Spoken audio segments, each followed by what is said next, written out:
अब बात कर रहे हैं इतिहास को कितने भागों में बांटा जा सकता है। इतिहास को 3 कालों में विभाजित किया जा सकता है, प्राग इतिहास या प्रागैतिहासिक काल, दूसरा है आद्य ऐतिहासिक काल और तीसरा है ऐतिहासिक काल। अब इन तीनों का मतलब क्या है, ठीक है ना। प्राग इतिहास या प्रागैतिहासिक काल वो काल है जिसकी जानकारी केवल मात्र पुरातात्विक सामग्री के आधार पर मिलती है। उस वक्त की अगर बात करें तो मनुष्य का जीवन जो है वो बर्बर था। मनुष्य खानाबदोश था, इधर से उधर घूमता रहता था, समझता कुछ नहीं था, भोजन की तलाश में इधर उधर घूमता था, बर्बर था।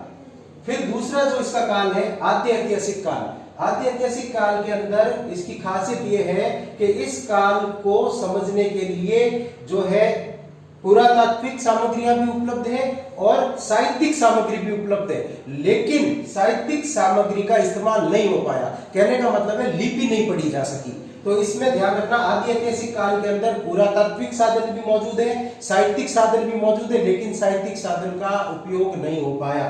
इसका जो तीसरा काल है ऐतिहासिक काल, ऐतिहासिक काल के लिए सभी तरह के साधन जो है वो उपलब्ध है, पुरातात्विक साधन भी है, साहित्यिक साधन भी है, यात्रियों के विवरण भी है। अब एक महत्वपूर्ण बात है कि ये जो प्राग इतिहास या प्रागैतिहासिक काल है इसको भी 3 भागों में बांटा जा सकता है। प्राग इतिहास या प्रागैतिहासिक काल के जो 3 भाग हैं वो पत्थर यानी पाषाण की संरचना के आधार पर बांटे गए हैं।